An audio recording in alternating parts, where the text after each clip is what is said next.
I'm Doug Bradburn. I'm the president and CEO of George Washington's Mount Vernon. It's my honor to be with you here today on this extraordinary day, 4th of July, and the day when we get to welcome the newest citizens to the United States of America on the grounds of George Washington's beloved home. Yes, come on. You can do better than that. Yeah. So let's situate ourselves. 250 years ago, yesterday, George Washington took command of a brand new thing called the American Army. The Army. To begin the fight that would ultimately lead to the independence of this nation. It was also the first step in an ongoing effort to create a new people out of diverse elements. Our great motto, E pluribus unum, means from many one. And when George Washington took over that army 250 years ago, it was not a national army. And he would have to forge it into an institution of common national purpose through perseverance, devotion to the cause. And that first step in our great story of trying to find the things that we share together began 250 years ago yesterday. So it's critical to remember this fact, particularly on the 4th of July, that for all our differences and frustrations with each other, we're a people who share fundamental principles. We're the only country in the history of the world founded based on an idea that people can govern themselves, that they are all equal, that the people have rights which government exists to protect, and our principles are embedded in the documents that were written and won by the founding generation and improved in each generation. General George Washington helped establish those principles, serving in the three most important roles in the founding of our great republic: commander-in-chief during the army, who fought with valor, vigilance, courage during the dark times of an 8 long years war, and affirmed the truth of the Declaration of Independence by winning. He was also the president of the Constitutional Convention, who shepherded the extraordinary compromise which saved the Union after the war, creating the fundamental basis of our law, the Constitution and the Bill of Rights, which still govern us today. And he was the first president of the United States whose character and judgment created a powerful office to establish law and order, but whose humility allowed the United States to survive beyond his time, free from the abuses of arbitrary power. There would be no generalissimo to take the reins in the United States of America, in large part because of the character of George Washington. For Washington, the founding of the United States was always considered a great experiment in human happiness under civil society. Today, you're all going to become part of that ongoing effort, that experiment to see if we can govern ourselves with justice and fairness for all, and if we can work together to form a more perfect union that we can hand off to our children and their children. You've earned that place because of your hard work and your extraordinary efforts. George Washington often noted that the decisions of his generation would affect unborn millions. That if Americans were not entirely free and happy, the fault would be their own. That's the whole point of having a free nation. You get to choose your future. And if we aren't free and happy, it is going to be all of our failure. We all have to make those choices to try to make this the best place it can be. And that is our gift, and that's the burden of self-governance. And I'm very excited that you're going to be sharing in this with us all. Today's ceremony is very important to you. It's very important to our national story. Welcoming new citizens from distant and foreign lands was an ideal born at the American founding itself. In fact, today you're going to recreate the revolutionary action of America's founding generation to freely choose to become part of a new nation, the United States of America. It was the choice that George Washington made. He wasn't born an American citizen. And there could be no more appropriate place for a ceremony such as this than at the home of our country's most famous founding father. And no more appropriate day than Independence Day. I envy you this exciting moment in your lives. You are born again in liberty on the birthday of America. And we are thrilled that you are here. Cheering. Applause. Tough crowd. Tough crowd. I want to thank the United States Citizenship and Immigration Service and our distinguished guests who join us today in celebration. Deputy Secretary Edgar Mr. Calkins, Ms. Kristoff, Ms. Heaton, thank you so much for your partnership. I would also like to thank the Mount Vernon chapter of the Daughters of the American Revolution, as well as the George Washington chapter of the Sons of the American Revolution for their dedication and support of Mount Vernon and all our programs today. And on behalf, let's hear it for the DAR and the SAR. Okay. And on behalf of the Mount Vernon Ladies Association, let me extend a warm welcome and a thank you to Governor Schwarzenegger. We're honored to have you with us today.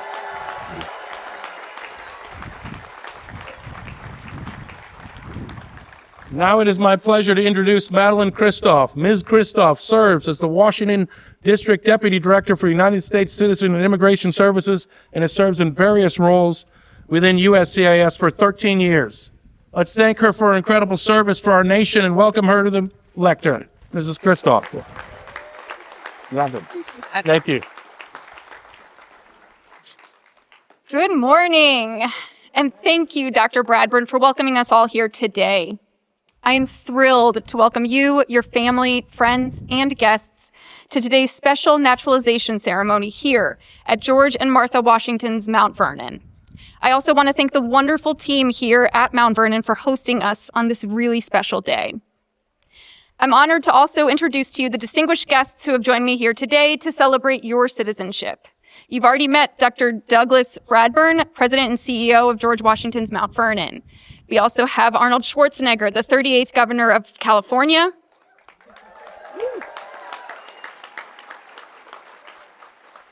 Troy Edgar, Deputy Secretary for the Department of Homeland Security.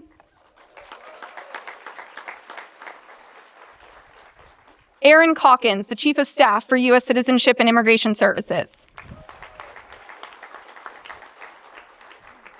And also Hillary West, Vice Regent for the District of Columbia. And also not on stage, I would like to mention Ms. Amherst Heaton, the Washington Field Office Director for U.S. Citizenship and Immigration Services.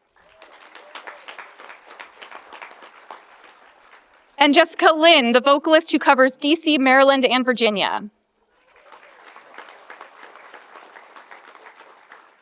And lastly, for the staff of U.S. Citizenship and Immigration Services Washington Field Office who are here, who checked you in, who brought your certificates, and will hand all that out to you at the end of the ceremony. Thank you for all of your hard work.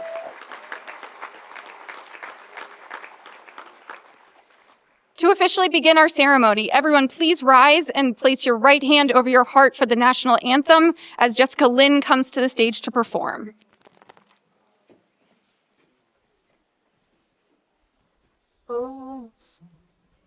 Can you see by the dawn's early light what so proudly we hailed at the twilight's last gleaming, whose broad stripes and bright stars through the perilous fight o'er the ramparts we watched were so gallantly streaming,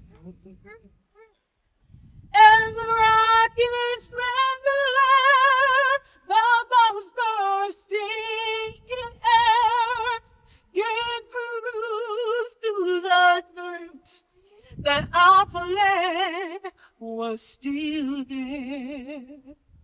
Oh, say does that star-spangled banner yet wave o'er the land of the free and the home of the brave?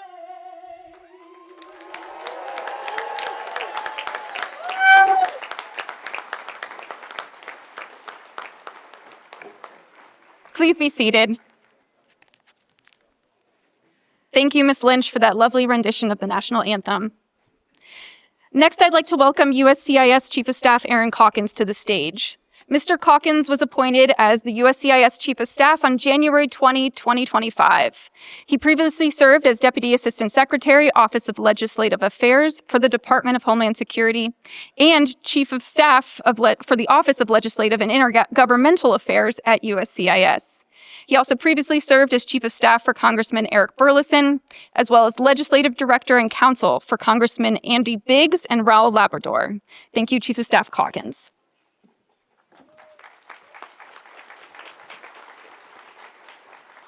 Thank you, Madeline. Good morning. It is a great honor to be part of this exciting and important day in your lives. In just a few moments, Deputy Secretary of Homeland Security Troy Edgar will administer the Oath of Allegiance. Deputy Secretary Edgar is the 9th Deputy Secretary of Homeland Security, and he previously served as the department's Chief Financial Officer. He supports Secretary Noem as the Chief Operating Officer of the department, supporting the department's 260,000 employees worldwide. He's a veteran of the United States Navy, and he has more than 35 years of experience in consulting and as a senior executive and entrepreneur. He also served as the mayor and city council member of Los Alamitos, California. We are honored to have him here with us today. And now I will call out every country that is represented here today. When I call your country, please stand up and remain standing. You come from many backgrounds, but soon you will all stand as one. Afghanistan.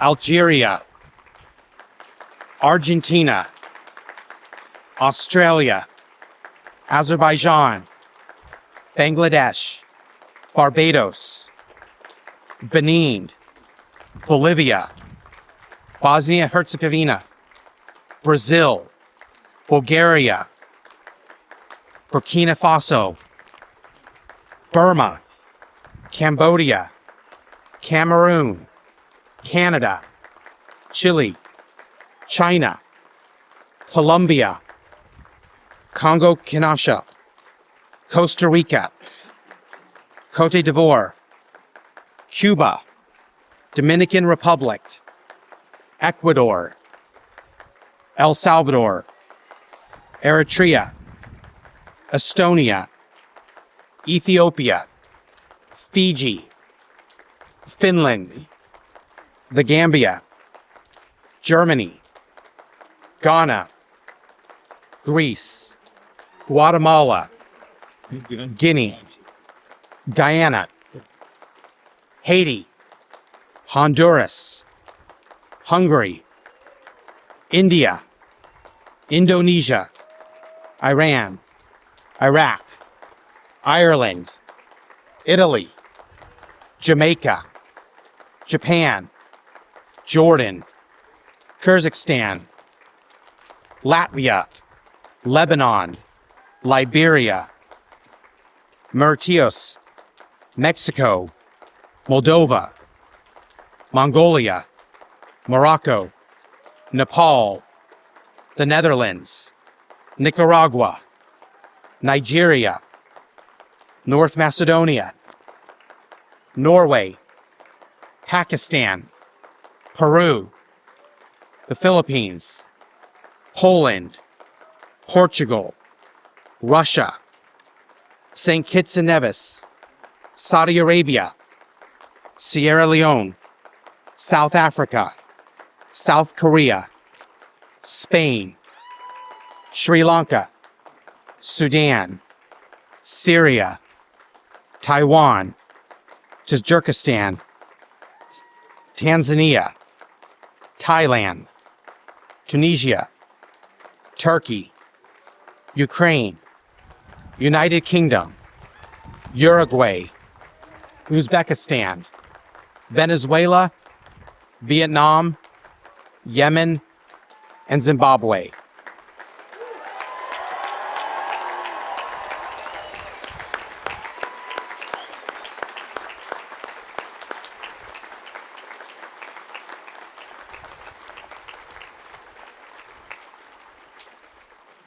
Deputy Secretary Edgar, each of these 100 candidates has been personally examined under oath by a designated officer. Each has demonstrated an understanding of English and a knowledge and understanding of the fundamentals of history and principles and form of government of the United States. Each has been found to be a person of good moral character, attached to the principles of the Constitution of the United States, and well disposed to the good order and happiness of the United States. The government investigations have been completed in their cases, and each has been found to meet all requirements of the law to be naturalized. Deputy Secretary Edgar, please administer the oath of allegiance to these candidates.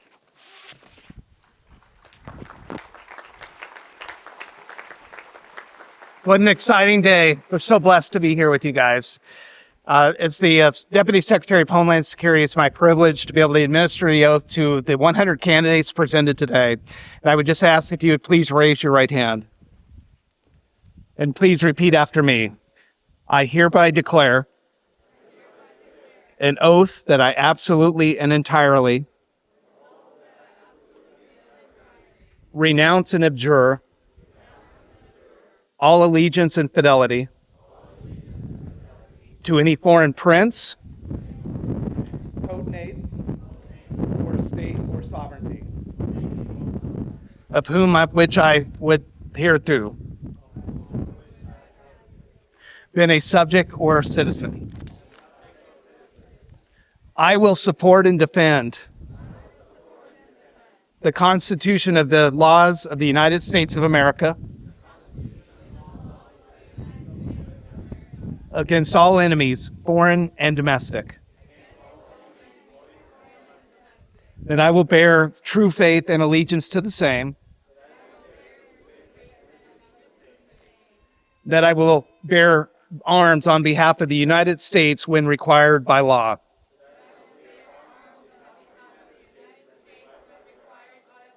That I will perform non-combatant services in the armed services of the United States when required by law. And I will perform the work of the national importance under civilian direction when required by law. And that I take this obligation freely,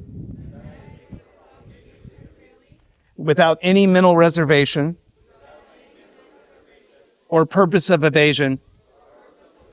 So help me God. Congratulations. Woo!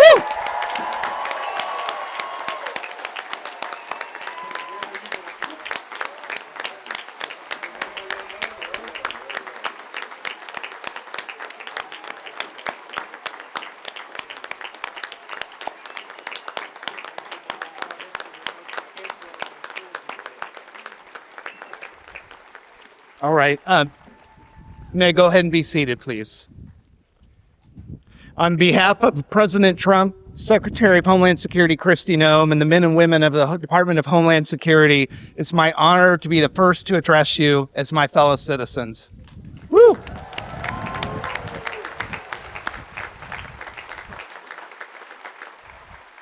It's a distinct privilege for me to join in this event with you today, and an important milestone in your lives, and as you officially become a citizen of this great nation. I want to thank a few people here today, starting with the President Washington for opening his home up to us today. How awesome is this? I can't think of any more appropriate time or place to have an event like this. I also want to thank Ann Neal Petrie and the Mount Vernon Ladies Association for helping us arrange a special ceremony, and the staff of USCIS, or United States Citizenship and Immigration Services, and the Washington Field Office for all their work supporting and interviewing everybody for this event. Thank you, guys. Really appreciate it.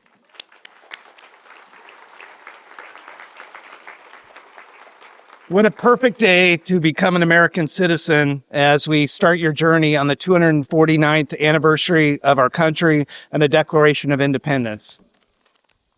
The one thing that has not changed in this country is the commitment and our courage and the vision for the 4th of July.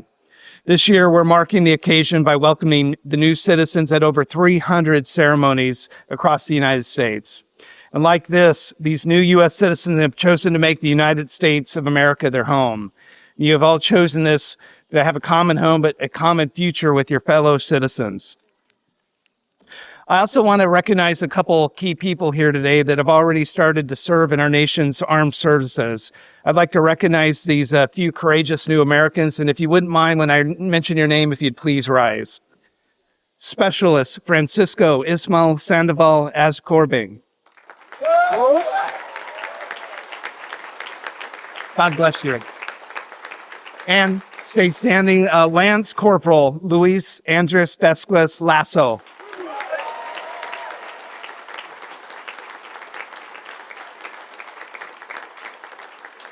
Thank you for everything you've done for this country. And having served in the U.S. Navy myself, I just wanted to tell you thank you. And I understand your dedication to the country, and everybody here appreciates your service. Thank you so much.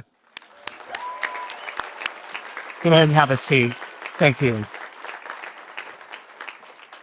Today, we're going to have Arnold Schwarzenegger coming up here. But, for me personally, this is a very special ceremony.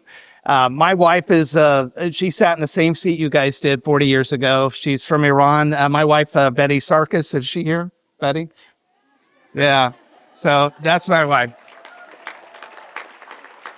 So just kind of an idea. This is one of the most special things that I get to do as the deputy secretary is my wife came here, didn't speak English, left Iran during the persecution of Christians 40 years ago.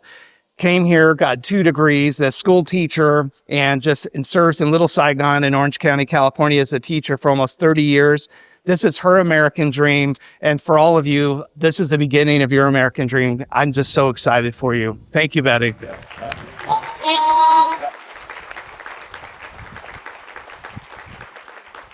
So now the real fun part. It's my pleasure to introduce someone that demonstrates just how much a naturalized citizen can accomplish in the United States. Since he's become an American citizen more than 40 years ago, he has unparalleled success in the motion picture industry. More importantly, he's worked tirelessly to give back to this country. He's helped provide for after-school and summer athletic programs for our children. Thank you, Arnold. He's also founded the USC Schwarzenegger Institute for State and Global Policy, or USC, thank you. And as many of you guys know, he served as the 38th governor of the state of California, and he was my governor for all that time. Thank you.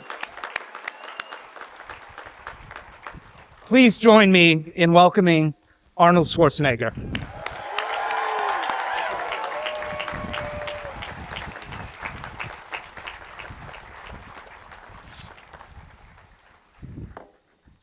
Well, thank you very much for this wonderful introduction. That's exactly the way I wrote it. But anyway, I just had, first of all, good morning and happy 4th of July. I just had the great pleasure of laying a wreath at George Washington's tomb. And I have to tell you something that I was really touched by this whole idea. Because when I came to this country 57 years ago, not in my wildest dreams, and I had wild dreams about becoming a most muscular man in the world, becoming a movie star, making a lot of money, becoming rich and famous and all that kind of stuff. But not exactly. That's why I said most muscular man. You got to learn how to listen. Remember, God gave you 2 ears and only 1 mouth.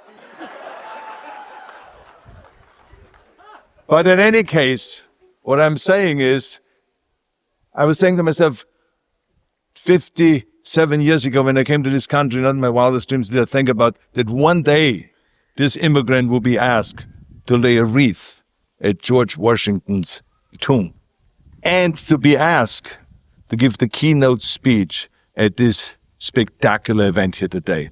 So I feel absolutely delighted to be here. Absolutely, thank you.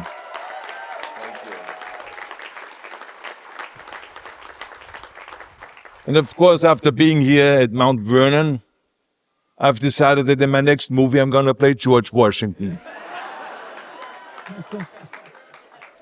And Danny DeVito will play Jefferson. Oh no, maybe actually have a better idea. Maybe Mrs. Washington. How about that, huh? Wouldn't that be cool? Actually, talking about making movies, I just finished a movie called The Man with the Bag. It's a Christmas movie where I play Santa Claus. And Santa Claus is, of course, all about giving. But today, however, you've given me a great gift. And that gift is to be part of this very meaningful ceremony. I was told that there are thousands of spectators out there. And I have to say, you're a really good-looking crowd. Man, look at them all, smiling and everything. Well, I'm very excited that you're here, and I want to thank you all for coming. Big, big hand to all of you.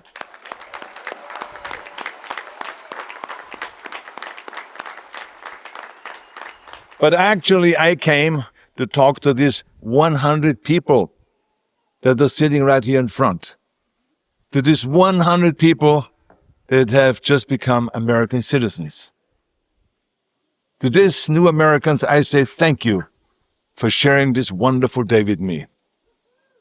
And also your journey, which we also share since I'm an immigrant too. If a U.S. ambassador or historian were here in my place this morning, he or she would probably start out with some relevant quote by Washington, right? It would be about democracy and citizenship and probably make reference to the tensions in our country. But I want to start differently. With a story. Dr. Bradburn can vouch that this is true. Washington and John Marshall, who later became Chief Justice, were once riding on horseback to visit some friends. And on the way, Marshall ripped his pants. But he had no choice but to keep going on. The rip must have been in a strategic area, if you know what I mean. Because when they arrived, the only thing that Marshall could think of doing was to hold a handkerchief in front of him like a bullfighter. I have to demonstrate this. It was like this.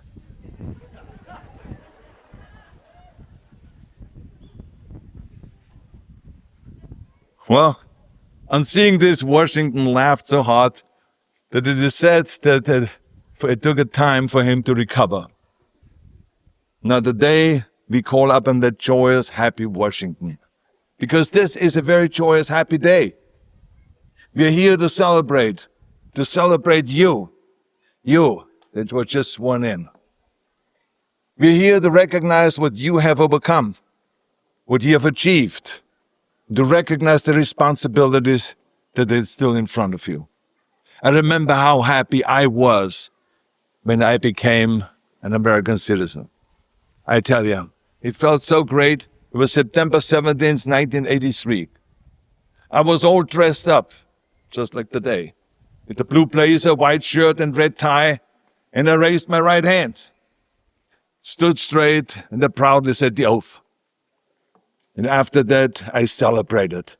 I celebrated at lunchtime. I celebrated at dinner time. I celebrated all night.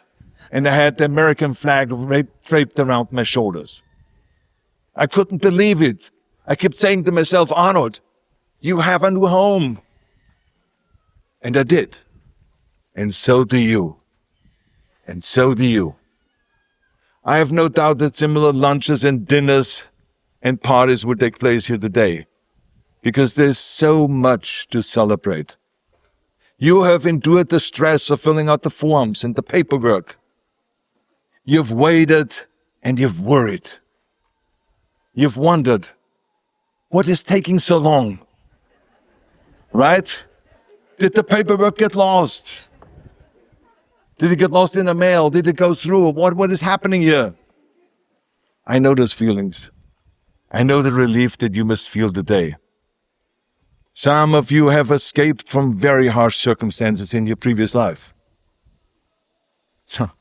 I've always loved what Harriet Tubman said about escaping from slavery into freedom. She said, when I found that I had crossed that line, I looked at my hands to see if I was the same person. There was such a glory over everything. The sun came like gold through trees and over the fields, and I felt like I was in heaven. Today, at least for a few hours, I hope that you feel a glory over everything. I hope that you feel that glory over everything.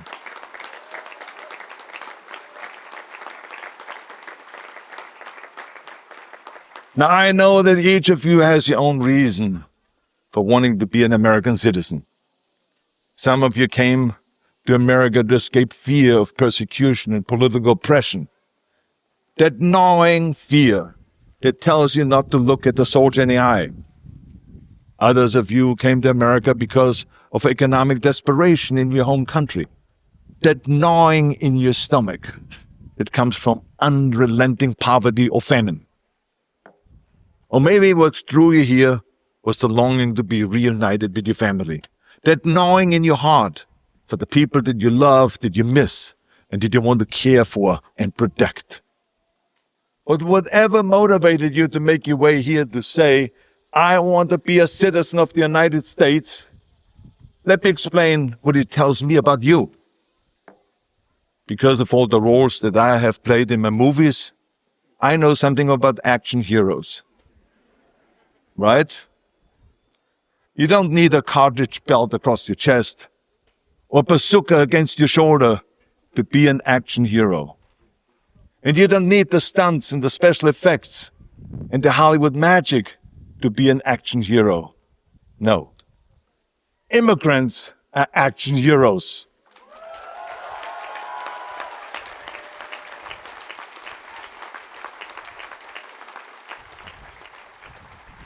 They tell you why I say that, because it took action to get here. Laziness did not get you here. Apathy did not get you here. A belief in the status quo did not get you here. No, action is what got you here.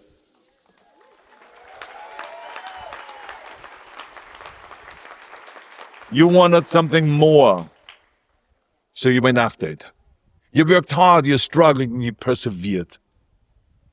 I know what you say to yourself, because this is what I said to myself. If only I can get to America. If only I can prove what I can do. If only I can be the person that I know I can be. Right? Today, all of your action over the years were rewarded. No longer are you hanging on that cliff by one hand. You have pulled yourself up. Yes, you have pulled yourself up. And the day your feet are firmly planted in America. Isn't it wonderful?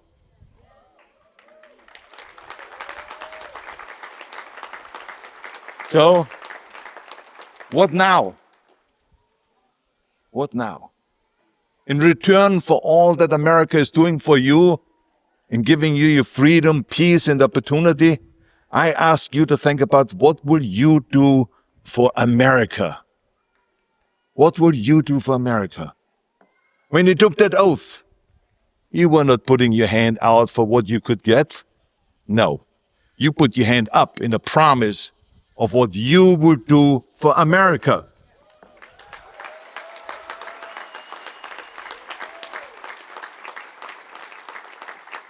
When you took that oath and received America's many blessings, I hope that you also accepted the responsibility to give something back.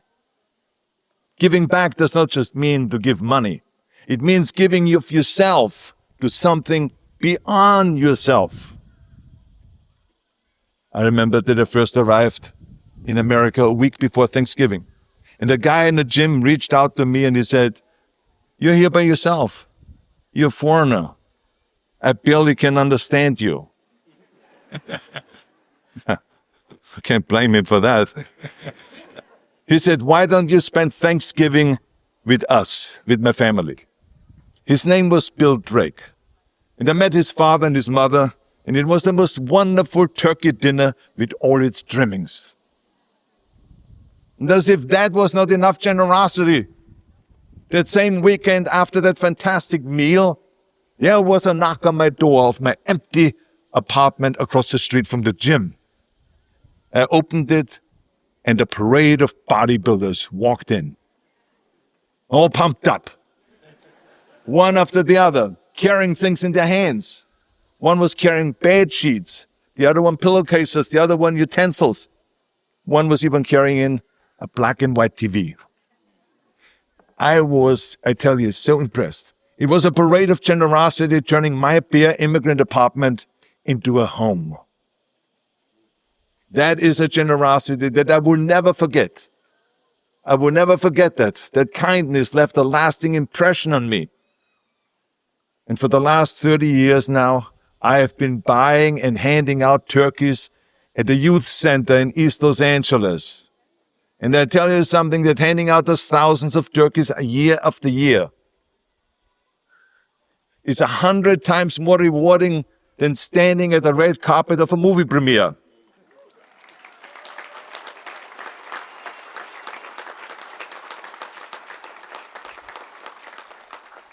I've tried to be a good citizen and to give back.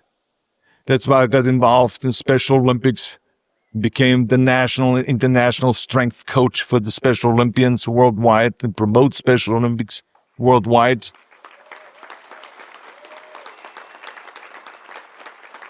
That's why I was so honored also to be asked by President Bush to be the chairman of the President's Council on Physical Fitness and Sports and travel through all 50 states and go into public schools and to promote exercising and fitness amongst the youngsters and to tell them no to drugs, no to gang, and no to violence.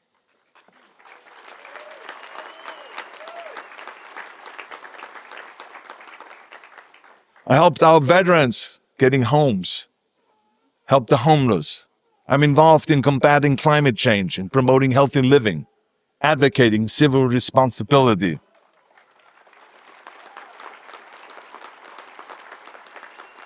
I started after-school programs, and the list goes on and on and on.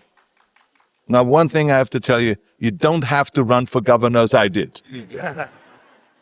Start by running to the grocery store for a homebound neighbor, or run the bake sale table at a PTA meeting. So the question is, what will you become involved in? I guarantee you that it will begin to change your life. Now, here's another thing that I've learned. You do not have to give up who you are in order to succeed as an American. When I wanted to get into the movies, I remember an agent and the studio executives would say to me, says, Arnold, that accent, that ridiculous accent. No one has ever become a movie star or a leading man with an accent like that. And then your name, Schwarzen Schnitzel or whatever. It wouldn't even fit on a movie poster or on a billboard. Why don't you forget the movies altogether? Why don't you open up a health food store or a gymnasium? I was convinced that I could do it. I was in the land of opportunities. I knew that if I worked my butt off, that I could do it. I could make my vision become a reality. So I took acting classes, English classes, speech classes, dialogue classes. I even took accent removal classes. I walked around the whole day saying, a fine wine grows on a vine. And 3,333 and 1/3. Because those are all the things that German-speaking people have difficulty pronouncing. So I worked on it, and this is why today I have absolutely no accent at all.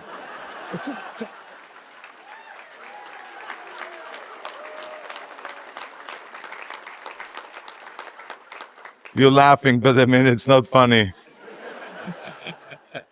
I'm still looking for that coach to get my money back. But anyway, the bottom line is that an accent is nothing to be ashamed of. It is a memory of your past.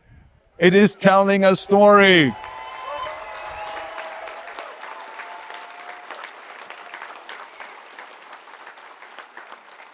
It tells a story, and it's part of what makes your voice distinct. America needs your story. What I'm saying is that to be an American, you do not have to fit into a box. Trust who you are. Trust your vision of your future. Trust your vision of yourself. That is what is important. Now, some will say, Arnold, you are a little bit out of touch here with what is going on in this country. Your outlook is too rosy. Yes, I'm an optimist. I admit it. but I know what's going on. I know about the division that separates us. It is true what we see, everything that we see in the news. Things might look confusing, and yes, there is heartache. But let me tell you something. No matter how difficult of a time we go through sometimes in America, we always pull out of it. We always pull out of it.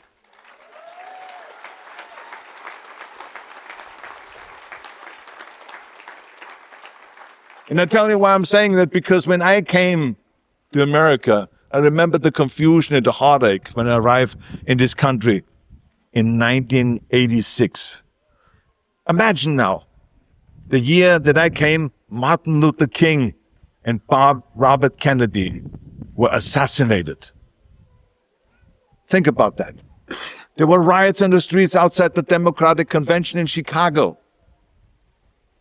There were protests about the Vietnam War all over this country. It was craziness. The Vietnam War was tearing this country apart. C-141 cargo planes holding 35 to 40 flag-draped caskets per flight were coming from Southeast Asia. Imagine how many flights, how many flags that it took for 58,000 American soldiers to be returned back home. Think about that. And we pulled out of that difficult time. And we came back bigger and stronger than ever. So that's why I'm an optimist. We're going to always come back and we're always going to move forward. That is the important thing. And the reason why I'm mentioning this is because I read that some Americans are actually so discouraged today that they want to move to another country. They don't know what you and I know, right? I mean, you and I spent years working to become citizens. We are not people who give up easily. No, right? America needs your strong immigrant spirit right now.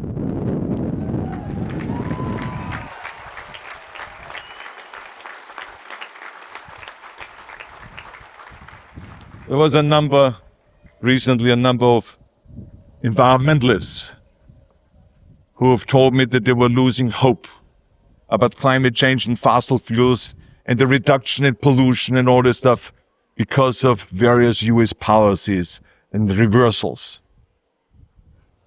You know what I say to this kind of defeatist attitude? Stop whining and get to work.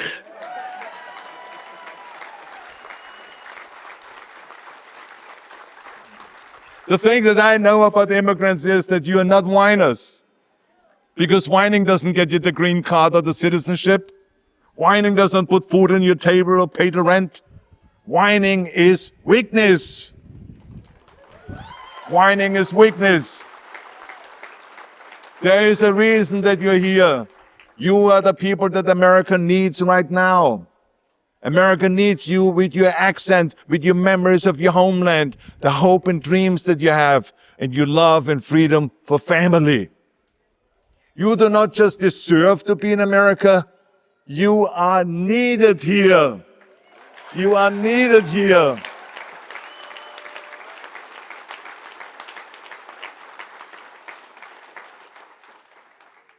Let me close with this thought. Ronald Reagan once received a letter from a man who wrote that you can go to live in France, but you can't become a Frenchman. You can go to Germany or to Italy, but you can't become a German or Italian. The man said the same thing about Turkey and Japan and many other countries.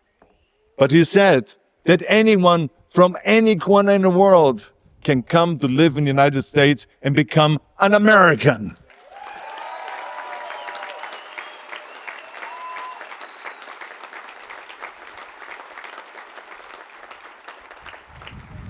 You are from many different places from all over the world, and today together, you become one. You became an American. Yes, the day you became an American, and I congratulate you. I am so happy that you're here. I'm so happy you're here. Thank you that you took this road to America together with me. And on behalf of all the citizens of this country, I congratulate you on becoming an American, and I welcome you to this land of opportunity, to the greatest country in the world. God bless all of you. Thank you very much. Thank you.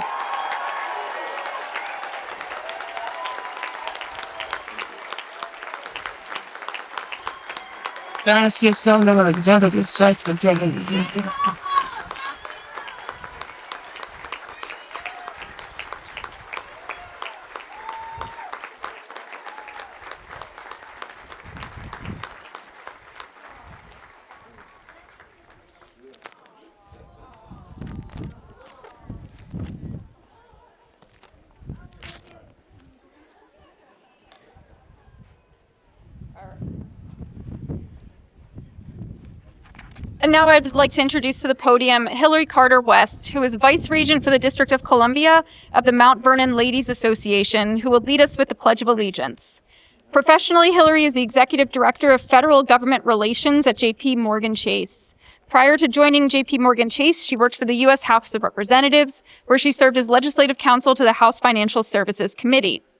Hillary began her career in private practice as a corporate attorney, working for firms in Connecticut and her native Washington, D.C. She received her bachelor's from Connecticut College and her JD from American University Washington College of Law. And now, Hillary West.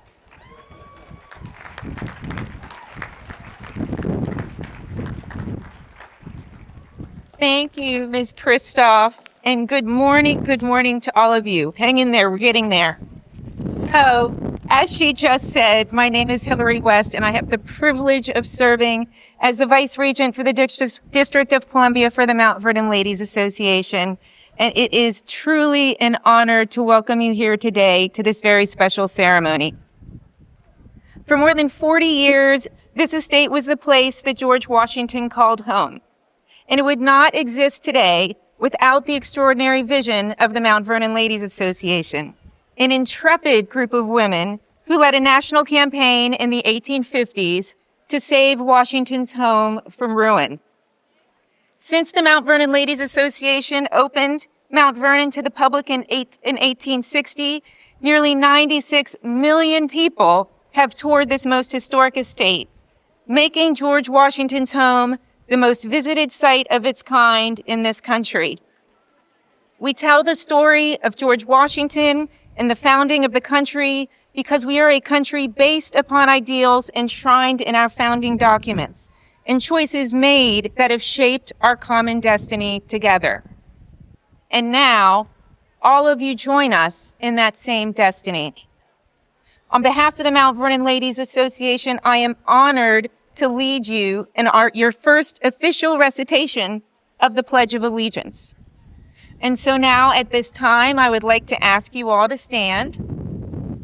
And when we say the Pledge of Allegiance, we place our right hand over our heart, we face the American flag, and we recite the Pledge of Allegiance together in unison.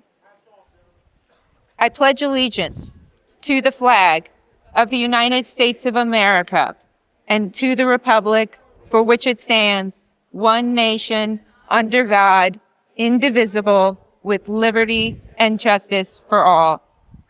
Congratulations.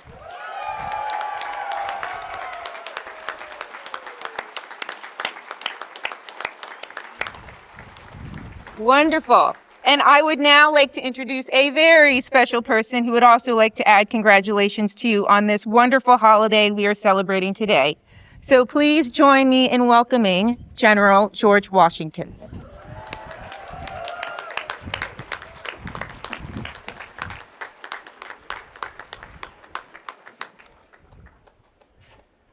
Gentlemen, ladies, neighbors, and honored guests, I would like to say, welcome to Mount Vernon.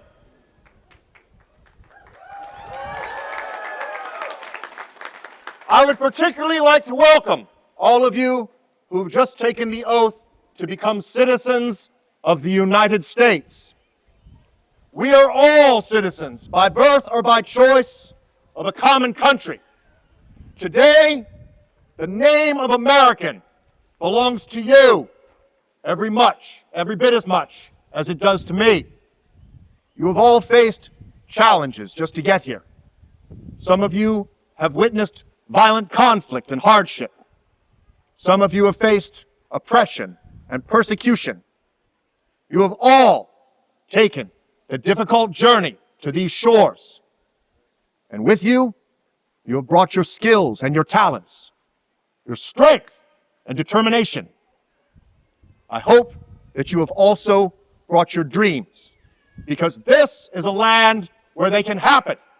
This is the place to build a future.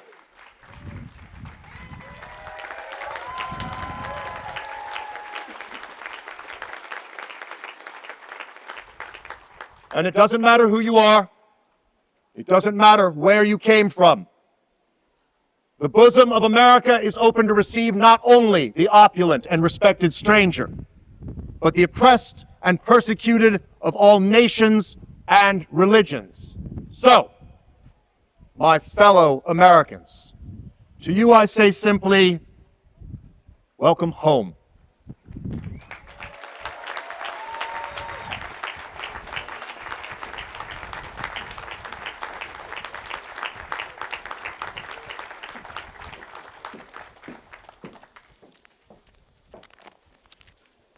All right. Good morning and congratulations to the newest Americans of the United States of America.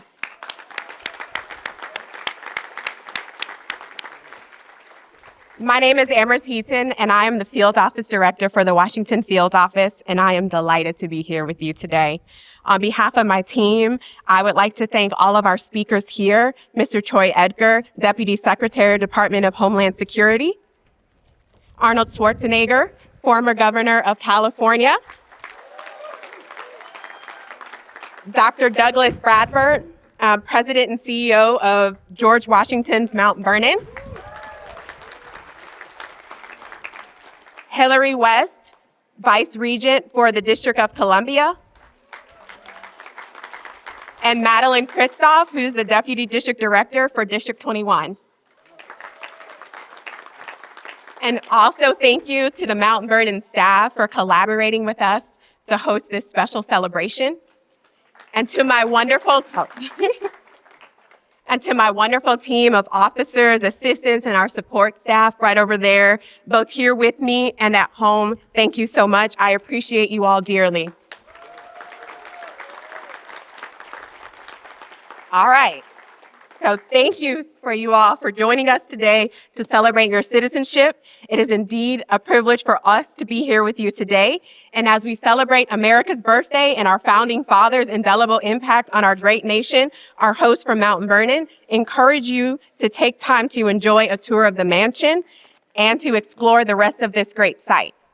Additionally, I encourage you all to take time to register to vote today so you may fully participate in our democracy. We have voter registration set up over there for you all. They're waving their hands over there. Make sure you go see those folks so you can participate in our democracy.